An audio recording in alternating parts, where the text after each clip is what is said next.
여러분 안녕하십니까? 정인국 수학과의 닥터 데이비드 청입니다. 오늘은 눈꺼풀 떨림에 대해서 한번 얘기를 나눠보고자 합니다.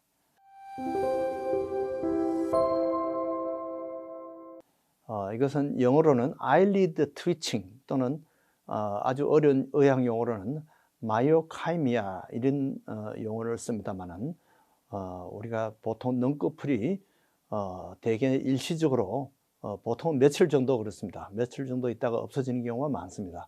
그래서 눈꺼풀이 자꾸 떨리고 이렇게 해서 사실은 그 자체가 좀 걱정이 되죠. 그래서 제가 그런 이 코로나 때문에 아마 스트레스를 받아서 그런지 그런 분들 두 사람 제가 상담을 했어요.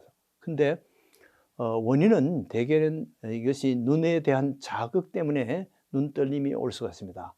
안구 건조증이라든지, 그러니까 화면을 오래 보다 보면 이 셀폰이라든지 뭐 아이패드라든지 뭐 컴퓨터 스크린을 오랫동안 이렇게 보다 보면 눈에 자극이 많이 되어서 그것이 눈 떨림으로 올 수가 있고요.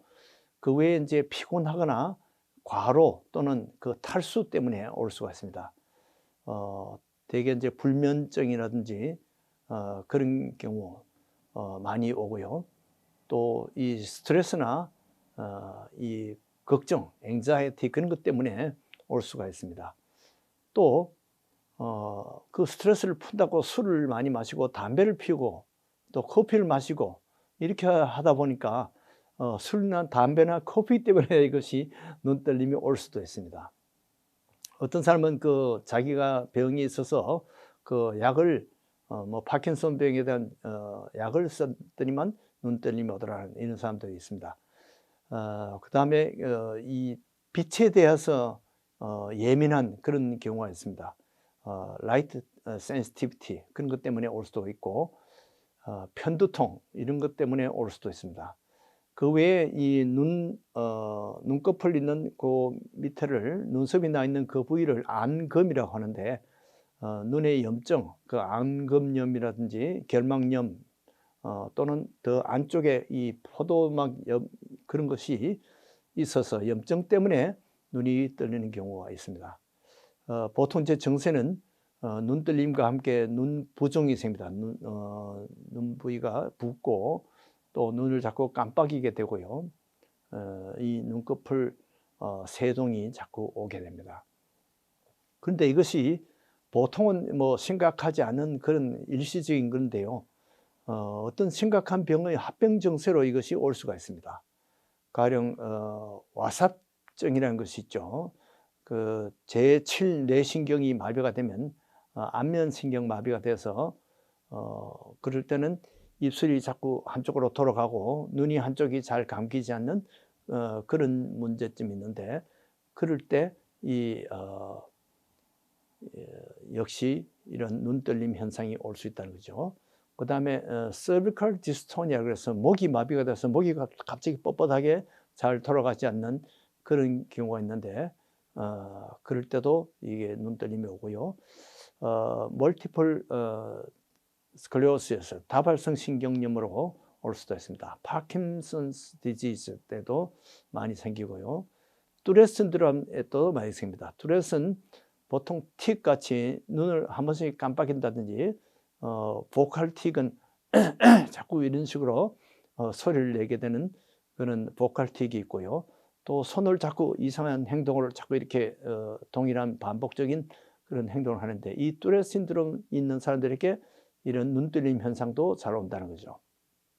심지어는 뇌암에 어떤 종양의 전조 증세로 이 눈떨림이 올 수도 있다는 거죠. 그래서 이 눈떨림이 오래되는 경우는 더 조사를 많이 해봐야 됩니다. 보통 이제 가벼운 일시적인 그런 것은 어떻게 치료를 하느냐? 보통 온수 찜질이나 이제 눈이 너무 드라이해서 그런 경우는 인조 눈물을 넣을 수가 있습니다. artificial tear를 쓰면 도움이 됩니다. 그리고 스트레스를 피하는 것이 좋습니다. 또 술이나 담배, 커피를 피하는 것이 좋습니다. 그리고 자연적인 수면을 취하고 쉬는 것이 도움이 됩니다. 특별히 이제 이 화면에서 휴식을 취해야 됩니다. 컴퓨터 스크린을 오래 보는 것은 피해야 되겠어요. 1시간 정도 하고 또 잠깐 쉬었다가 다시 하고 이렇게 해야 되겠습니다. 그리고 그 치료에 항히스타민제, 베나드릴이라든지 있는 항히스타민제로 릴렉스하면 조금 도움이 될 수가 있습니다. 그러나 근본적인 그 병이 있으면 그 근본적인 치료를 먼저 해야 됩니다. 파킨슨 같으면 파킨슨에 대한 병을 먼저 치료를 해야 돼요. 그런데 눈이 그냥 파르르 그냥 조금씩 떨리는 정도가 아니라 눈이 완전히 근육이 마비가 되고 완전히 감기는 그런 경우가 있습니다. 이것을 블레파로스파즘이라고 이렇게 하는데 눈 근육이 다 마비가 된 겁니다. 그것은 자기가 원해서 눈을 감는 것이 아니라 저절로 감기는 것이죠.